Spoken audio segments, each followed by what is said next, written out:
So guys, who takes week so far? Once again, you guys are Star Wars versus Warhammer video. This is episode 9. I'm definitely excited for this. I feel like the series is starting to pick up a little bit here. I'm waiting for our first major clash between the two factions. I've been waiting for it. I've been eagerly waiting for it. So hopefully we get a little bit of that, a little bit of a taste in this one. But I'm definitely excited for it. This series has been phenomenal. The way it's written, the character depth, and how they introduce the Warhammer verse into Star Wars is like this deep mystery, these humongous fighters, and it's been amazing. So if you guys have not checked out the original creator, please check him out. It'll be in the description. Show him some love. If you guys are my content, if you guys are my reactions, please don't forget to like and subscribe. Let's get to it. Was this from the Rogue One movie? Honestly, probably one of the better Star Wars movies I've seen recently, at least from the Disney side. Definitely the best one that Disney's produced. Such a good movie. If you guys have not seen Rogue One, watch it. Has taken a new turn. Phenomenal. Is often initially disoriented, but as time passes and the path continues steadily in its new direction, there is a tendency to believe that it will remain so forever. But such a turn does not always mean that the victim has lost, or that the victor has won.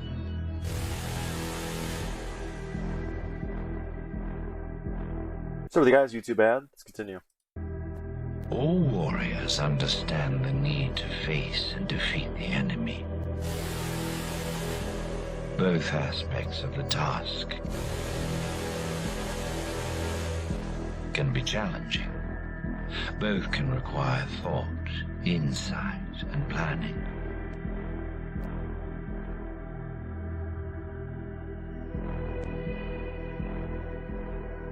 But a warrior may forget that even the task of identifying the enemy can be difficult, and the cost of that failure can lead to catastrophe.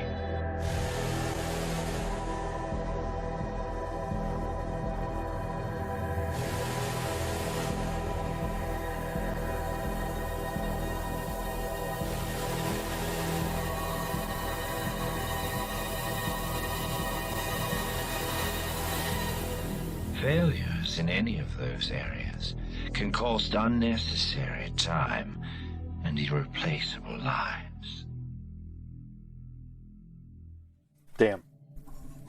Such a good movie though, dude. Again, if you guys have not watched that movie, watch it. You are missing out if you have not. She entered, brazen as her station allowed, dressed in what Orion assumed to be her most comfortable naval uniform, and flanked by 4 of her guards, one of whom was the captain of that guard. She had all the bearing and air of a woman going into a war council, which was much as he had expected her to react. It was how the vast majority of Imperial officers of any branch behaved when he invited them to anything that wasn't strictly a war council. So when Admiral Rolla froze at the sight of him, he did not take it as a slight or insult, but as part of the due course. He was standing beside the table they were to share, a simple thing of wood and silver, wide enough to hold a hefty course between them, yet not so large as to wordlessly invite many more than 2 occupants, particularly with only 2 chairs being present. The room itself was an abandoned chapel, large enough to sit a few hundred, which made it pathetically small by comparison to what was standard. It was clearly in disuse, dusty, abandoned, with most of the pews cleared away, leaving a large expanse before the lectern where sat their modest table. The room was lit by torches, the lumen strips in the ceilings and walls either broken or subpar after so long without proper maintenance. 2 Space Marines accompanied Orion, his 2 most trusted honor guard, and while they were fully armed and armored, Orion, most notably, was not. He stood in a deep blue habit, tied about his waist with a golden tassel. On his chest stretched the Imperial Aquila, and his robe was lined with gilded thread. It's weird to see a Space Marine like not in his armor. Just weird looking, man. But outside of these details, his robe was plain, finely made, but certainly modest. She looked at him as though she had found him standing naked, and it was not lost on Orion that this was likely the first time she had ever seen a Space Marine unarmored, and likely it would be the only time she ever saw someone of his rank in such a state. But Orion prided himself on his tactical deployment of humility, a weapon all too accessible, yet too often neglected by the men of his order. In response to her expression, he gave the barest hint of a smile and pulled her chair out, gesturing towards it. Rolla nodded to her guards, and Orion knew from the slight pause which followed that she had given them orders. They departed, moving to the four corners of the room to create a perimeter, while Orion's honor guard backed away enough to not be intrusive, but remained at either side of their chapter master. As she came forward to take a seat, he crossed over to his own seat, a much larger chair made to accommodate his size. You think so? Once she It's a sat, pretty big dude. Lord Admiral Rolla looked across at Orion. Her face was a mask of cordial neutrality, something he knew she could fake readily, thanks to her augmentations, which also provided her with the beauty of a much younger creature. "Ah, Lord Admiral Rolla, I'm glad that you could meet me here for this small dinner. It is not often that I am afforded the privilege of dining with the Lord Admiral of the sector herself," he said. She raised an eyebrow in response. "I see. I'm sure it will not surprise you to know that I have never had the privilege of dining alongside an Astartes, much less one of such a profound rank and seniority. I do not expect that such an event comes lightly or without cause." Orion nodded. "Indeed, there is a great cause to our meeting here," Orion admitted. "But I am sincere when I say it is a privilege. I worked closely with your predecessor for a time, before the Battle of Uxinil's Heart.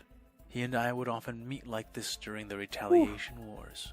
This was a lie. Orion had worked closely with the previous Lord Admiral, and they had dined in this very place. Twice. But only once on purpose, and only once like they were doing now. Still, he could see it taking the truth just that much farther, could see the very slight, nearly imperceptible changes in her movements as she lifted the menu resting before her. "I can imagine how that might be the case. Lord Admiral Bosun was reputed to have been an incredible man," she said as her eyes drifted across the lettering. "And I have every reason, after reading about your account on Kentalis, to believe that you will be just as capable," Orion said, lifting his own menu as well. Her eyes trembled. She didn't read the last word, he knew. I can't remember. I remember we watched a video about the Space Marines, like their biology and whatnot. Do they technically have to eat? Like, I feel like they would in some form or fashion, but do they like have to? I can't remember. I know they have all those different organs and stuff. It's honestly been a while. I'm assuming they would have to in some form or fashion if he has a menu. I'm just curious, like how often, and like is it the same? I don't know. I can't remember. She had skipped it as the impact of his words took I her. don't remember.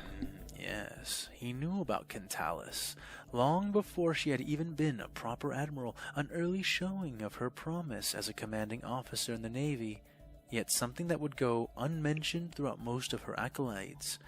It was something that could only be found after it was sought, and no casual seeking would have uncovered it. "I see you know much of me," she said casually. She placed her menu down gently, folding her hands together and looking at Orion as he mirrored the movement. "And I know much of you as well, Orion Phaedrus. Your record is formidable, even compared to others among your ascended kind. Simply that you are the most senior of all of the commanders from between 3 chapters of Astartes speaks volumes without utterance. But the work you did on Jubilation of Tau, Gargantua 9, and Yevon Secundus, masterful." He nodded, not denying her. Of course, he knew what she was implying. All 3 of those worlds had faced insurrections, and all 3 had to be restructured extensively. He himself had been forced to intervene in each of these conflicts, not simply to root out the traitors and insurrectionists, but to repair the severely corrupted and decayed power structures that had been uncovered there. "I am glad that you appreciate the care my chapter takes in ensuring the loyalty and stability of the Emperor's dominion. I expect you would do no less in my position." She smiled at that, though it was not a kind smile. "Of course, we Yeah, must snicker. all do what we can as our duties demand. And yet, forgive me for saying so, but many may consider such duties to fall under the purview of the Inquisition. Others who are less dedicated or daring may even consider it an overreach of your authority. Orion felt his eye desire to twitch, but smothered the impulse. Discipline was his greatest weapon, and he was never unarmed. Still, he had to commend the Lord Admiral. She had a way of cutting to the point with a touchless blade. Lord Admiral, do you know much of the Casicani insurrection of Yevon Secundus? He asked.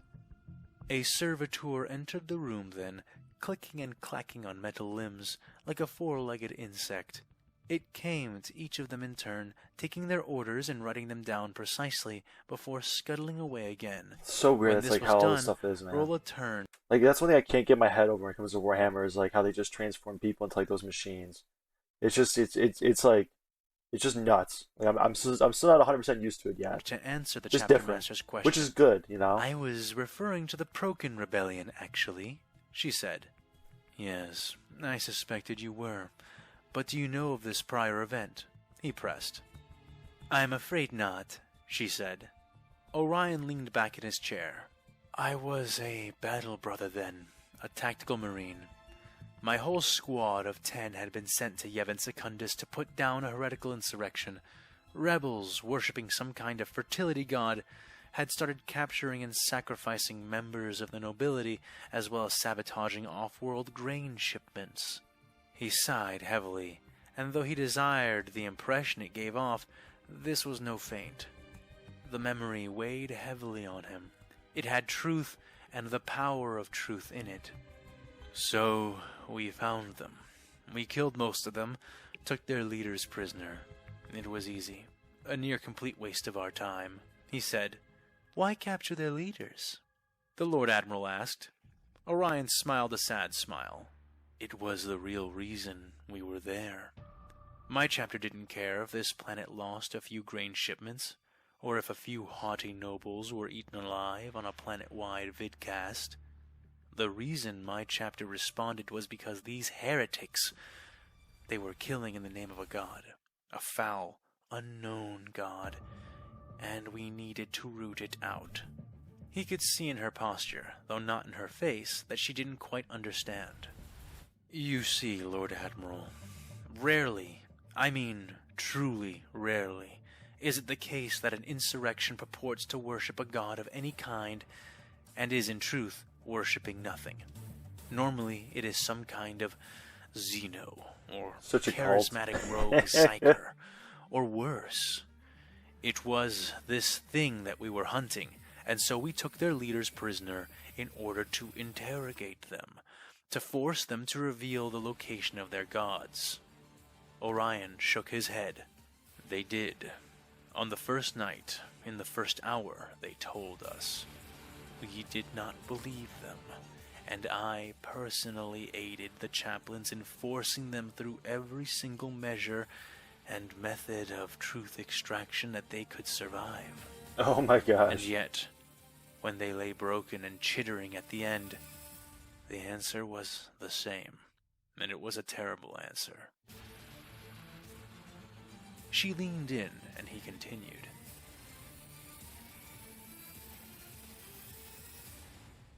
There was no God. They made it up, he said simply. Oh. The Lord Admiral blinked. What? Well, that hardly seems so They terrible, went through all that for... she said. Okay. Does it? He asked, his voice heavy and serious. Think about it, Lord Admiral. Orion continued. Normally, it takes some kind of alien parasite, or psychic tyrant, or spiritual corruption to taint mankind against the Emperor, to make them renounce his laws, and his will, and their own faith in him, to side with something else. It normally requires a display of power, or a promise of true reward. But when we finished our interrogations, we were left with a mundane but horrendous reality. These men had been hungry and angry. They had watched their children die. They watched their wives waste away and their brothers and sisters pass into the grave pointlessly. The men and women of the Imperium are always willing to sacrifice for the Emperor, but it must be for him, for something. But the High King of Yevon Secundus starved and ruined his people, day by day, year by year. So much corruption, dude, in the Negligence Imperium, and bro. incompetence. I swear. So great was the menace of his own administration that he was the source of this profane god. He compelled it into existence, for it was only through the use of this made-up entity that the rebels could fight him. And they fought him rightly. The words were like balls of hard ice being thrown directly into the Admiral's face. How can you say that? Serving the planetary governor is serving the... Yevon Secundus produced nothing, Orion interjected. What it shipped out was always dwarfed by the expense of what it shipped in. The world had once been an agri-world until the High King and his line, drunk on delusions of grandeur, attempted to convert the planet into a hive. He had no plan, barely enough resources to attempt the lunacy of his design, and no consideration for his existing infrastructure. He destroyed his planet, destroyed his people, and was content to let his whole world choke.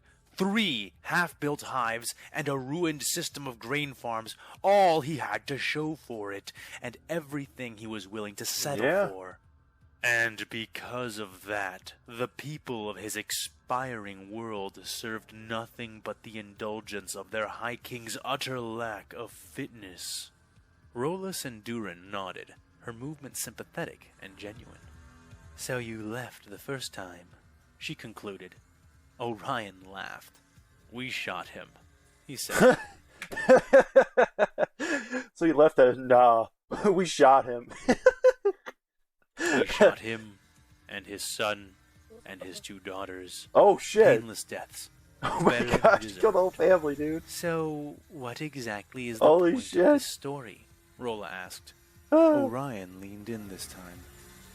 The High Queen remarried. Her new husband became the new High King, and his son their successor. When me and my chapter were forced to return during the Procan Rebellion, everything was somehow worse. This time, the fight was not easy. This time, an entire company, 100 of us, not 10, shit. were needed to bring the world back into order. And this time, 3 of my brothers, 3, died on that planet. True anger began to resonate into his voice now, and he didn't attempt to restrain it. Brother Tascairn Chold, Brother Sasran Olden, and Apothecary Julian Vrain. 480 years of combat experience between them, and they died killing desperate, starving humans who had been driven so far out of their senses by their conditions that they dared to rebel. The old Space Marine shook his head. It was there and then where I realized that it was not enough to merely excise the infection. The wound needed to be bandaged, rested, and healed. So this time we shot them all, the High King, the High Queen, and their entire family lines. Damn.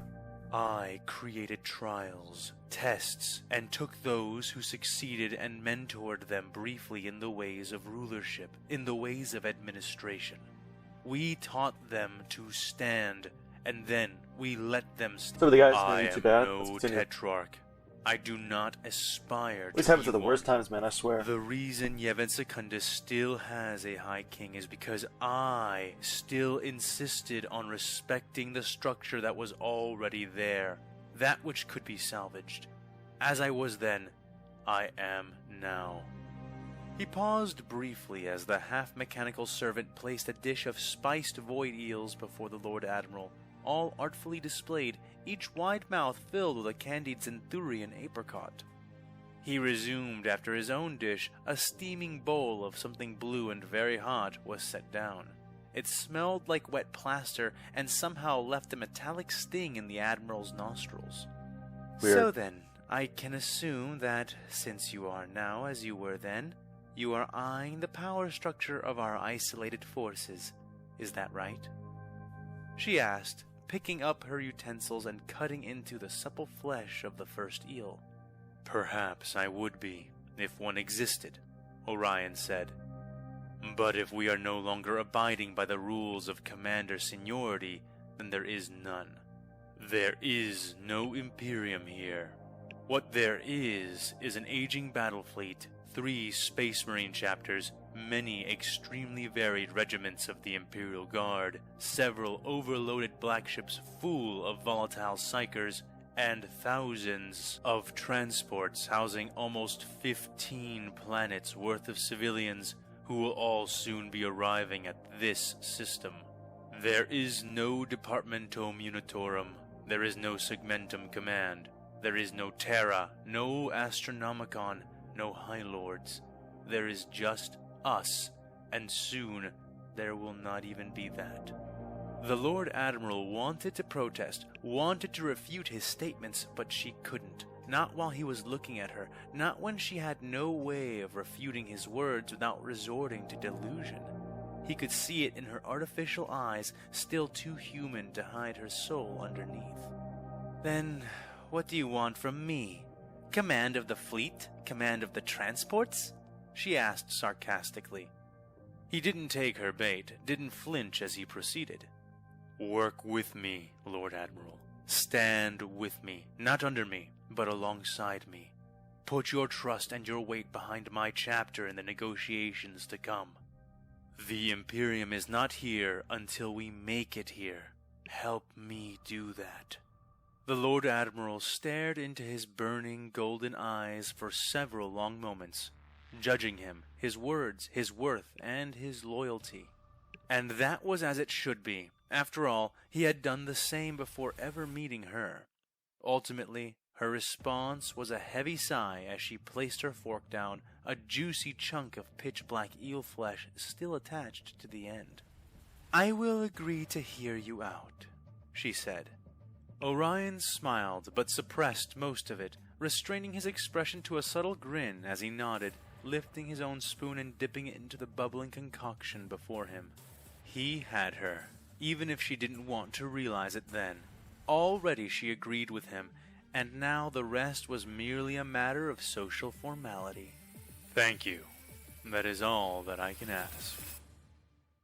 Ugh. Camino? The room was simple, circular, its tiled walls and glossy stone floors a perfect model of Rothanian minimalist architecture and design. The only pieces of furniture present within the room were a large white pentagonal hollow table at its center and the plethora of comfortable rotating chairs placed around it. Despite them all being in attendance, most of the chairs were empty. There were not many that Anakin, Obi-Wan, and Mace had judged worthy of being considered as competent advisors. First among those few they had recognized was Anakin himself. He sat beside Captain Rex and Echo, the latter of whom had recently been promoted to full commando and was thereby representing Clone Force 99 at this meeting. Directly across from Anakin and the clones was Dr. Sheena, who sat in a levitating mobile chair, her legs still locked within a cast, though she seemed to be otherwise recovering swiftly. Sitting to her right was a straight-backed Captain Spikes, who wore the uniform of a naval officer, having even gone so far as to remove his helmet from the ensemble. To Dr. Sheena's left sat Bucket, who wore his white trooper armor and helm, and slouched like he was facing a court-martial. Additionally, sitting to Bucket's left was a newcomer. Admiral Wilhelm Tarkin, who had arrived only hours before, looked down his nose at the rest of the room with his one good eye. The man wore a sling, a still bloody bandage obscuring his left eye, and white medical burn patches dotted his chin and neck. He was now a veteran of the retreat at Axum, which was quickly coming to be known by the galactic community as the Blue Massacre. Presiding over them, as assessors, were Jedi Masters Mace Windu and Obi-Wan Kenobi. It was their duty to determine what effect this emergency meeting of theirs would have. "We know that all of you have a lot of experience to bring to this conversation, and a lot of ideas as to what direction would be most productive, so we'll begin there," said Obi-Wan. "Each of you will be given some time to state what you think is the most important issue to address, and why. Rest assured, we will address all of these issues, but it will be up to me, Master Obi-Wan, and the Supreme Chancellor to determine in what order these problems are to be addressed. Keeping that in mind, I think we will start with young Skywalker and move around the table clockwise. Mace added. Objections? He asked. None were raised. Good. Then Skywalker, please begin. Anakin stood up from his chair. His face was fierce, but controlled. We lost 27 Jedi, including Master Ki-Adi-Mundi, in the retreat from Axum. Nearly all of them were killed in personal combat with these Astartes, General. Thank you, Echo. Astartes. And I know why. I realized it while fighting the one I encountered over Anaxis. They are fast and strong, much faster and stronger physically than any droid or even Sith that we have been made to face. So naturally, when I began fighting him, I treated him as I would a Sith or Jedi combatant. The moment I did that, I began to lose badly. Because they aren't Force sensitives, Obi-Wan said, the revelation mixing awe into his voice as he spoke. Wait, Mace interjected. Do you mean to tell me these Astartes are managing these feats entirely without the aid of the Force? Hard to believe, I know, but we need to start believing it, start training the remaining Jedi against it. These new warriors are not using precognition to guide their strikes, and trying to preempt them that way will only allow them to catch you by surprise again and again until you recognize what you are facing. We need to fight them the way that we fight Magna Guards and Commando Droids, but with a few alterations. There are certain forms that we cannot use against these enemies. Their swords are heavy, and they have more than enough power to move and leverage. To be honest, I think Obi-Wan would be a really good counter to like a Space Marine. If you guys don't know, he's the master, the best considered defensive Jedi. So if Astartes comes at him with a lot of force, a lot of ferocity, he can be pretty good at defending against it, but I don't know. Them with ease. Parries and blocks using Makashi won't compensate well. It could mean instant death. Additionally, the Gemso won't work either. They're faster and stronger than us. We cannot overcome their physical strength and speed consistently, and without that, aggressive forms cannot hold. I think Anakin was cut short as Mace raised his hand. You have made your point, Skywalker, but your time is up. What is your suggestion? Anakin barely restrained a glare, but sighed and continued. What I'm suggesting is that we need to retrain the Jedi Order as a whole to deal with these new enemies. If we don't, then we're just going to continue losing knights. With that, Anakin sat down, and the turn passed over to Captain Rex. The clone stood, dressed in his customized blue-tinted armor, his helmet placed on the table before him. Permission to speak freely, generals? He asked. Granted, said both Obi-Wan and Anakin. He coughed to clear his throat. I do not mean to dismiss the weapons given to us by the Republic. They have worked well against the clankers and the militia that the Separatists have been throwing at us. So what I'm going to say may seem hard to believe, but it needs to be said, and I believe it needs to be acted on right away. Rex pulled his left blaster pistol out of its holster and slid it onto the table. We need better guns. To further punctuate his point, the clone pressed a button on the side of his helmet, sending its data to the holotable, which promptly displayed said data as a three-dimensional blue image. It was the Space Marine they had been fighting, viewed from Rex's perspective. The assembled experts, clones, and Jedi watched as Rex, Tech, Hunter, and then Wrecker, after he had finished reloading, unloaded a torrent of lethal blue bolts into the large yet defiantly nimble form of the Astartes. More than half of the bolts were deflected, and yet several got past the warrior's guard. The blue bolts splashed and hissed against his armor, landing in volleys that would have downed super battle droids. But against the Space Marine, they seemed to do only superficial damage. Then the image changed, displaying an altered HUD as they watched from Crosshair's point of view, the scene a twisting, confusing mess before it halted abruptly with a view of the Astartes' bloody face, which lasted all of a millisecond before Crosshair blew it away. The Marine's eyes popped like grapes. Burning skin flayed off his skull by the high-energy particles of the shot, revealing the resilient bones underneath. The image then fast-forwarded to the moment when the Astartes, little more than a smoldering skull atop armor at this point, sat up. The image froze. That should be horrifying. I don't know how or why, but energy blasts and ion bolts are not cutting it. Our EMP grenades would likely do very little damage to them as well. These are clearly not droids.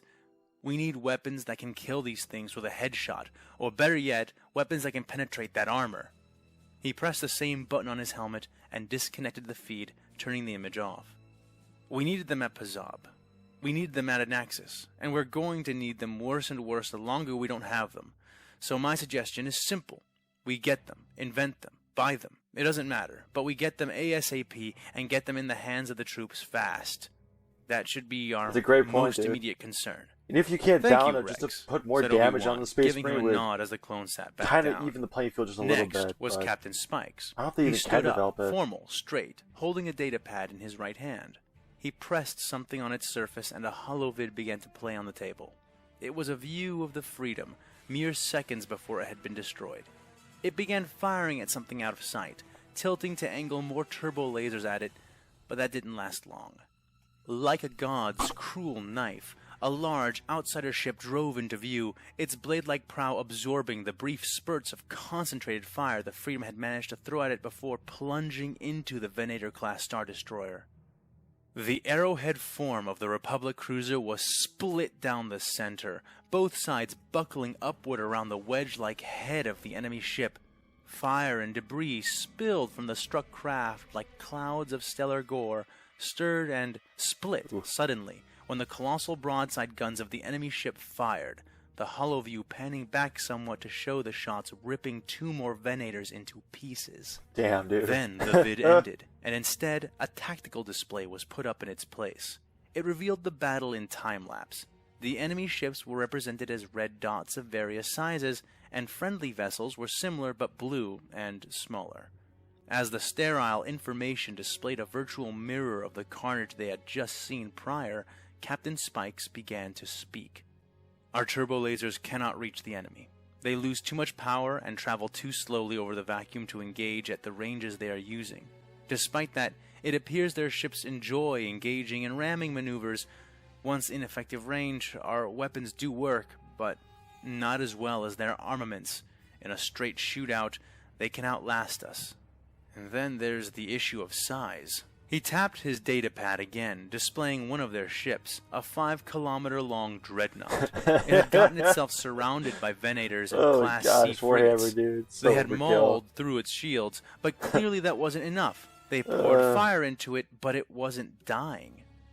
The enemy ships can get so large that it becomes hard for captains like me to imagine where to even concentrate fire with a weapon like a turbo laser. Nowhere. Proton torpedoes, concussion missiles, basically anything that explodes, these have been shown to be more effective, and still their payloads aren't packing enough for a decisive victory. He turned off the display, setting the datapad down on the desk. In short, the fleet needs to be rearmed, refitted, and redeployed.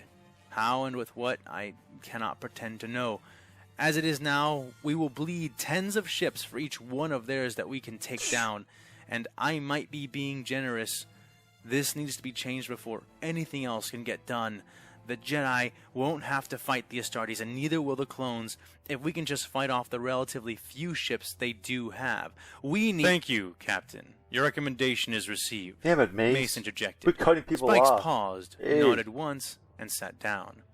Dr. Sheena frowned as all eyes moved on to her. Pass, she said, her voice weary. Come on now, I'm sure you've got some kind of suggestion for us, Obi-Wan prompted. She sighed, straightening in her seat. Get the Senate and the Chancellor, all of them, put them on a Mandator II dreadnought, and make it the new capital of the Republic. The doctor said. Every eye went wide. Just like that, Obi-Wan pressed. She sighed again, more heavily, ample brow creasing. Look, I'm just being realistic. The amount of advantages we have over the enemy are finite, extremely finite, but also extremely, extreme. From all the data I have, every single thing I have been able to examine, it seems that their form of FTL travel does not abide or become impeded by mass shadows. I do not know if this is because they can somehow go through them without colliding with them, or because they can maneuver around them while remaining in hyperspace. The point is, they could go from anywhere to anywhere. Maybe this isn't true. Maybe there are other things which divert and impede them. that I simply do not know about yet. But if it is true, she said, trailing off, then we won't be able to keep them out of the core, or off of Coruscant by holding hyperspace lanes, Anakin concluded. Womp womp. Dr. Sheena snapped her fingers. Exactly. Give the angry one a prize. Any moment now they could be departing from the Axum system straight to Coruscant, and we wouldn't be able to stop them, but we would still be able to beat them there. What do you mean? Mace asked. They are slow, Dr. Sheena said. Their FTL technology is much, much slower than even what a cheap commercial hyperdrive can provide. They're unstoppable, but not inescapable. We cannot save Coruscant, but we can save the Republic. By effectively abandoning our traditional seat of power and going into exile, Mace said, his tone suggesting that he was not a fan of the prospect. Of course he's not. Dr. Sheena shrugged. I've made my suggestion. Windu nodded and all eyes slid from the doctor to her companion, the clone trooper Bucket. I think I'll pass. I'm not really here because I'm a good he started to say. Oh, no, you don't. They made me be constructive, so you better say something, or I'll never let you off this assignment. Dr. Sheena snapped. The clone groaned loudly, putting his helmed head in his hands before standing. Okay, so I'm CT-7226, but my friends call me Bucket, because I once got my head stuck in my helmet for almost 2 months, and he said, trailing off for a moment, and all watched on. Well, anyway, story for another time, I guess. I didn't really fight them. None boarded our ship, and I'm a trooper, not a pilot or bridge crew. But I do know this. We were headless for a good while there. Some commanders, like Captain Spikes, took control right away, but a lot of us were sort of left floundering. I don't know if that helps, but I feel like we would have done way more damage if any of us had known what we were doing. Exactly, said Tarkin, standing up and speaking for the first time. Bucket gratefully sat back down as Tarkin continued. We've all seen the reports. We've all seen how first contact with these hostile outsiders was carried out, and that is to say, abysmally. And while I mean no disrespect to those assembled here, I feel compelled to go further. Tarkin turned to face Anakin then. You did perhaps the best in this example. You and your team managed to shut down the droid army, recovering intelligence along the way, and managed to self-extract despite unforeseen complications. But you did not retrieve the enemy's body, nor his weapon for examination. You did not take him captive when he was all but disabled. Anakin frowned, but Tarkin did not entertain his glare, moving now to look at Mace Windu and Obi-Wan. And you two were in charge of the forces defending Anaxis. You chose to retreat in place of contending the ground. Retreat from Anaxis, the site of the most prestigious war college in the Republic, as well as the site of the Azerite shipyards, which were being used to resupply and construct our reserve fleets. All of this despite the enemy not even physically being there to contest the area. These outsiders had control of a planet-cracking bomb, Obi-Wan protested. What would you have done? Remained and risked losing the war for the Republic? Tarkin shook his head and sighed. It did not even occur to you, because of where your minds are, or rather, where they aren't. The tactical thing to do would have been to retreat 85% of ground forces to high orbit. The 15% who remained would be tasked with holding the production facilities. The enemy would not have destroyed all of Anaxis and its production resources to defeat that number. They would have gone down and engaged our forces on the ground. Tactician. Once the enemy committed forces, then you could safely and gradually commit more of our forces to hold our territory. The enemy would not detonate their weapon while their own Some of the guys got a phone call. Let's continue. planet, and that would buy us time to neutralize it without losing the Republic's holdings. And what if the enemy commander decided that 15% of our forces was enough to warrant the bomb going off? Obi-Wan asked. The haggard admiral shrugged casually. Then we lose 15% of our forces at Anaxis and deny the enemy what we have lost. Still a better outcome than what we have now, and as if to prove my point, I myself have just come from an utter disaster of a defense that your now deceased colleague, Jedi Master Ki-Adi-Mundi, orchestrated. Pazab, Anaxis, and now Axum, We will continue to lose worlds if we do not finally address, once and for all, the wrath in the room, Tarkin asserted. And what wrath is that precisely? Mace Windu asked. That the Jedi Knights and the Jedi Order as a whole are not suited to the task of leading this war.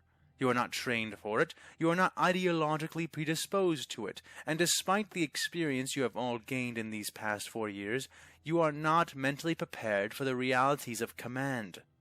Mace Windu waved his hand dismissively. These sound like concerns you should address to the Supreme Chancellor, he said. As you well know, I have, multiple times. The Supreme Chancellor seems to be quite convinced of your competence, despite the evidence. So, as much as I would prefer this be handled by the Chancellor's better judgment, I am forced to rely on your judgment instead. Obi-Wan leaned in, fingers folding. So just what are you proposing, Admiral? Tarkin looked around for a moment, imperious, straight as a blade, and just as humorless. I am recommending that the Jedi Order as a whole step down, abdicate command of the Republic's armies voluntarily, and allow true military leaders to take control of this war effort. Return to your temples, or enlist to serve properly, but recognize that you are not fit to confront this new enemy, not as you are now. He paused, retrieving a data pad of his own from the surface of the table. No one spoke, and so he pressed on. It does not need to happen all at once, though it could. Our current military structure allows for that kind of rapid reorganization of officers. Slow or fast, gradual or immediate, I have compiled a list of suitably trained and experienced leaders from within the Republic's member worlds. They are loyal, tactical, and most importantly, ruthlessly pragmatic. I have matched them purposefully to each command posting that is currently held by a Jedi commander. As he spoke, the holotable displayed his list in 2 columns. In the right one, names, birth dates, achievements, and current ranks. In the left, faces to match each profile, showing a myriad of species, organizations, and ages. We already know we're going to need to make sweeping changes to contend with this newest threat. If those changes do not begin at the top, then we have little hope of correcting this course before it leads to our eventual defeat but I mean, he's and got the a fair collapse point. of all order in the galaxy, Tarkin said. When he finished, he sat back down, not waiting to be acknowledged or dismissed by the Jedi. A silence began then that lasted for many uncomfortable seconds before it was broken by an even more uncomfortable statement. You're all wrong. Echo stood then and began to speak. With all due respect, none of this is what we should be focusing on now, he asserted. Training the Jedi to fight the Astartes, rearming the troops, rearming the fleets, all of that will take time, too much time. Even if we had all the weapons ready, the refits waiting to be applied, a perfect new lightsaber form to counteract the way they fight, even then it would all still take weeks or months to deploy it. Echo shook his head sadly. And we just don't have time. Replacing the Jedi won't make that any different, and the last thing we need right now is to scramble our command structure. Reordering while trying to fight off being eaten alive just doesn't make a lot of sense to me. The only suggestion I can really say that I agree with is the doctor's suggestion. At least hers can be implemented right now. But what are you yourself suggesting? Mace asked. Echo paused to think. I think we need help. We need to contact the Separatists. We need to work something out. A ceasefire or temporary alliance. Something that will at least stop us from fighting a war on 2 fronts. But the best case would be if we could combine our forces against them. If it were possible for Echo to have said anything more shocking than what Tarkin had already suggested, he seemed to have just given voice to it.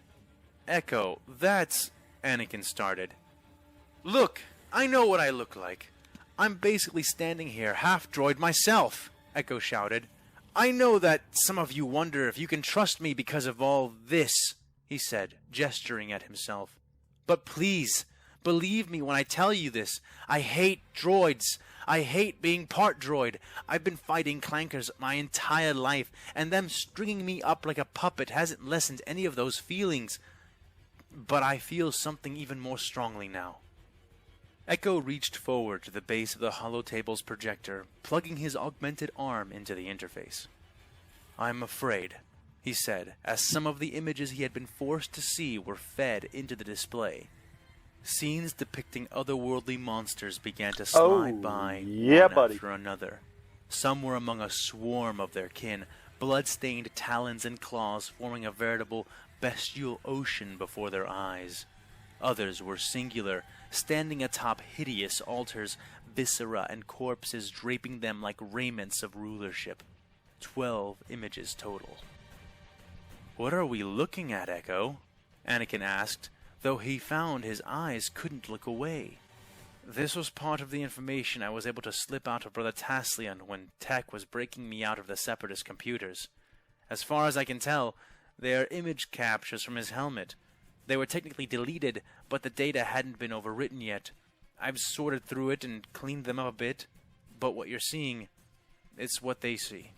It's what they fight." Echo shook his head, the movement unnervingly despondent. "I also got other things. Communication snips, some random statistics on some of the equipment that this man had equipped before. Generals, I'm afraid because none of the data I can understand tells me anything good, and because, while I was grabbing anything I could from the less protected parts of his system, he was doing the same thing to me, but better, more directly. He knows where Coruscant is. Tech priest, He knows what the Republic is. He knows that we are at war. He knows that we are led by the Jedi, that they can use the Force." "Yes, Echo, that was in your report," Mace said sternly. Echo nodded stiffly but straightened, not sitting down.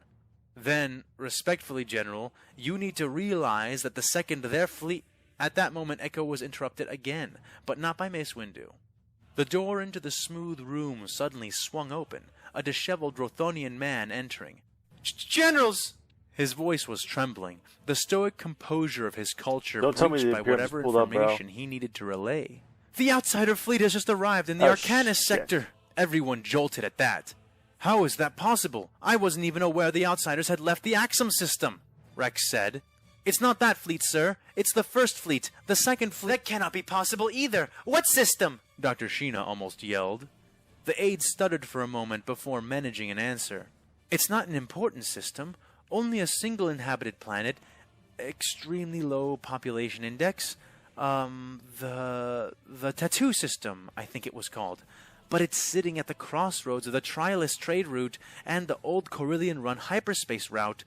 We fear this might signal the beginning of a substantial new blockading effort." Dr. Sheena shook her head, eyes wide in abject denial. "They left 4 days ago. There's no way they could have reached this far into the Arcanus sector this quickly." The Rothanian didn't seem to know what to say to her. Someone was wrong. "See? This is what I'm talking about," Echo said, leaning one hand against the table as he gestured with his interface tool towards the aide. "We think we know things, but we don't. We're drawing lines, trying to pretend that what we think we know amounts to anything. Maybe hyperdrives are faster, maybe only sometimes. That's why we can't pull punches right now. We need to stop fighting the Separatists. We need to pull everything we have together and then some. The moment their fleet leaves the Axum system, they are going straight to Coruscant, and if they do, we don't know how much time we will actually have."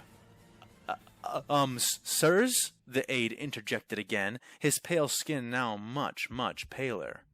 "I was also told to inform you that the Second Fleet has just departed the Axum system. They left the small reserve force around Axum and Anaxis, but most of the fleet departed the system approximately 8 minutes ago."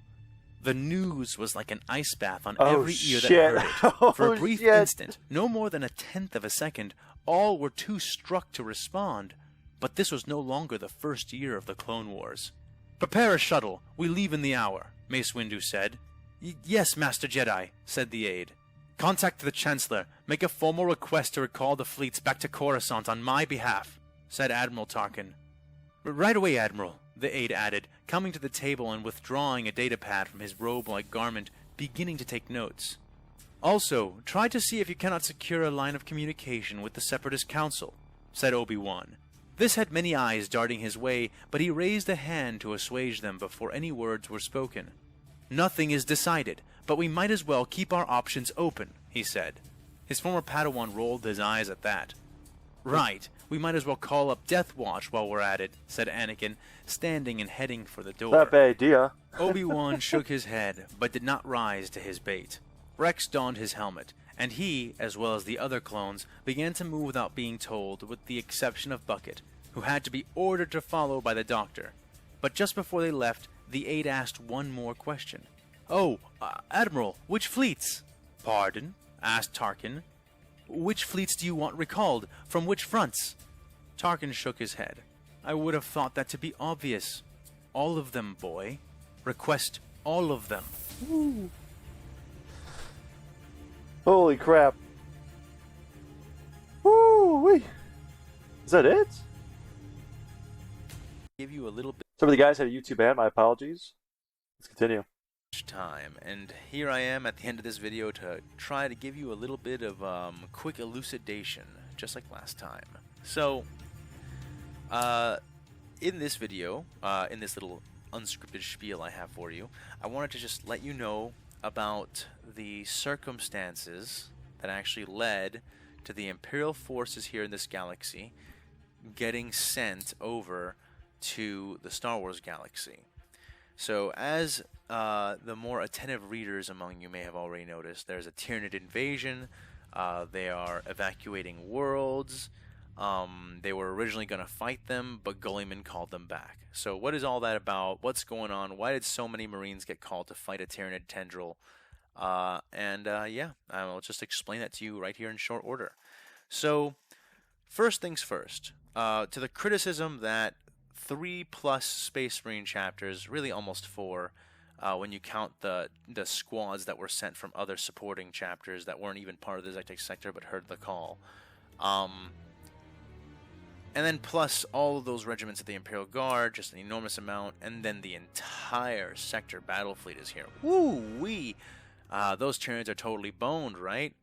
Well, let's not sell the Tyranids short. Every single time a new Hive Tendril enters the galaxy, you're basically rolling dice, increasingly bad dice, by the way, like dice with an increasingly bad modifier. That So we guys got another phone call. I'm so sorry. you're gonna get not a scouting tendril or a vanguard tendril, but like a real, like actual proper galactic tentacle dick tendril that is going to totally Galactic dick, destroy the okay. galaxy or just screw its way through it. Nice wording. Love it. Because when we look at what the lore has hinted to us, or sometimes just flat told us, like super explicitly, the Tyranid biomass makes up more than the actual physical mass of our galaxy, to the point that that the galaxy may begin to destabilize and fall apart as the gravity of the Tyranid mass approaches from all sides. I mean, who knows? This may even be the reason why the Tyranid hive fleets move in this dispersed fashion instead of moving in just a giant cohesive ball, simply because they end up destroying everything by their own gravitational force if they move in a ball, and thus they can't absorb it and maybe even destroy themselves accidentally. Cool if they could. That's an interesting way of talking about that, I guess. But the whole point is just that, to the criticism that that's just too many Imperial forces, you can never really say that when it comes to the Tyranids. Not if we're taking them by their canon and by their fluff. Yes, the Ultramarines have totally wrecked an entire Tyranid tendril, a huge one at that, and it's just like 1,000 dudes plus any help they get. That is like both luck and Marnius Calgar being the Emperor on his off time when he feels like it, and also strategic genius on the part of the people who are involved, because I like the lore and I don't like to denigrate it, honestly. I like my Warhammer. But frankly, when you know what a Tyranid warrior is, when you know what a Hive Tyrant is, when you know how many of those things can exist in one tendril, and how big a tendril is supposed to be, you begin to realize how totally absurd the very idea and notion of that is. So, yeah, it could be that this is just a really big tendril. It could be that that's what's going on here. Huge tendril, we need this many dudes. Yeah, you better believe it, that's what Tyranids are. But, admittedly, that isn't what's going on. Admittedly, The reason all of these Imperial forces have managed to rally so cohesively and on time and in this place, Plot. in this way, is because they have been manipulated into doing it. Oh, shit. The Drukhari, who have been absent from the history of the Zektek sector for quite some time, at least in major force, have decided to make a major move on the Zektek sector. They see this sector, which is effectively a warp storm harbor. I will explain that at a later date.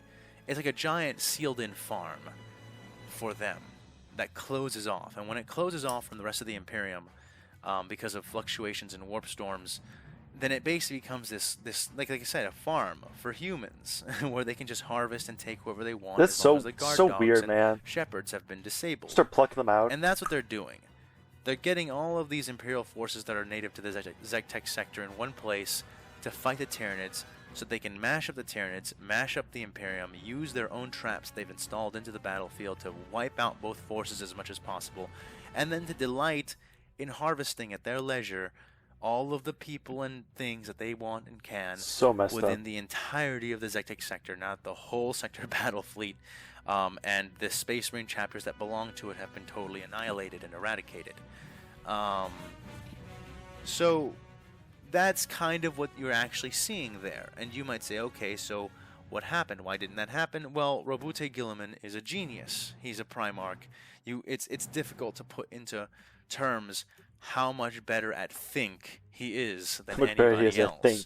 And he looked at this, and he saw how unusual it is for this kind of coordination, how things would have had to be planned out, how this would require a very, very, very precise intellect, one that maybe could even begin to rival that of a Primarch, and he'd see the hand of the Eldar in it. And he would realize that they don't mean anything good by this. This is definitely bad. This is probably Dark Eldar. We all know how much they like slaves and stuff. Just because big titty Eldar girlfriends are now Codex approved does not mean that Dark Eldar aren't still into some obscenely, unspeakably kinky shit. And so he would be like, yeah, well, leave my Marines out of it. I'm recalling everybody back for the Indomitus Crusade anyway. Kill two birds with one stone. And as for leaving the Zektek sector at the mercy of these Drukhari or Tyranids, the Zektek sector does not produce anything. It is, and I will go into this when I speak about the Zektek sector itself, but it is most of the time sealed off by warp storms from the rest of the Imperium, and when it is actually in contact with the Imperium, it's very rarely that it can actually yield a proper tithe because of how debilitated the sector is. Again, all of this I will go into when I talk about the sector proper. So when Gulliman, if you read his books, especially the ones from his perspective and around him, especially the ones about him planning the Indomitus Crusade and recalling forces, the books go out of their way to demonstrate to you how he makes these heart-rending, heartbreaking decisions to recall forces Choice you really got, man. that are defending worlds Go and that fight would for a otherwise plan have doesn't been give anything saved, and but everyone simply dies, aren't or you worth retreat the and cost of saving save your that he had entire to make fleet. these decisions. The Not easy, entire man. Zektek sector is one of these sacrifices. Mankind is on the brink of loss. One sector, especially one as inconsequential as the Zektek sector, cannot take priority no matter how many lives it represents when it's weighed against the entirety of the rest of the Imperium, potentially. No Marine can be spared. No force can simply be allowed to be thrown away. Everything must make an attempt to be recalled. And Gulliman fully knows that many of these forces will be destroyed in their attempt to be recalled, and that's part of the reason why he needs to recall them all. At least all the ones that would fit the bill. So, you know, that's kind of... So what ends up happening is that Roboute Guilliman sees that that this is a trap, calls his sons back. They try to come back. The harbor closes, and again, more will be explained later. And they try to get back to their Primarch by going through the thinnest wall of these these warp storms that are enveloping them. And this is how we end up at where we are now. So the reason that we have this enormous Imperial force gathered within the sector is because the Drukhari are preparing for a kill-all scenario. The reason why Roboute Guilliman calls them back is because he's able to see it from his perspective, given access to all the records that he has. And the reason why the Space Marines and everybody else try to breach this wall of the Cicatrix Maledictum instead of turn around and fight the Tyranids is because they're laden with all these civilians. They've burned down and destroyed their planets to prevent the Tyranids from being able to eat them, thereby destroying their own fortifications. Space Marines are always better, despite their name, when they can actually fight you like in person, not just through spaceships. So they, especially Tyranids, I mean, boarding a Tyranid ship is terribly, horribly horrible in every way you can imagine. So they would much rather take their chances with this warp storm and a percentage of them get through than fight with these Tyranids, be locked up in this sector anyway, have to breach the warp storm anyway to get back to Gulliman, and that's kind of how we arrive at where we are. So I hope that with that you can kind of understand a little bit more about Makes sense. The mindset and the position that these guys were in when they came to the Star Wars galaxy. And you'll actually know a lot more once I do get around to speaking about the Zectic Sector's history, so that you can know precisely what was going on in this place when all this stuff decided to go down. But that being said, I think that will be enough rambling for today. Again, I hope you guys enjoyed the video as much as I did, man. It was a great video. Once again, he did a great job narrating it, setting up the story, setting up just for the upcoming episodes. He did a phenomenal job. Highly enjoyed it. Hopefully you guys, again, enjoyed it. Please check him out in the description, man. Just the way he laid out, the scenarios, the importance of what's coming is really great. It sets up the next episodes to be more than the last, which is important in my mind. But I highly enjoyed it. If you guys enjoy my content, if you guys have reactions, please don't forget to like and subscribe. I'll see you guys next one. Take it easy.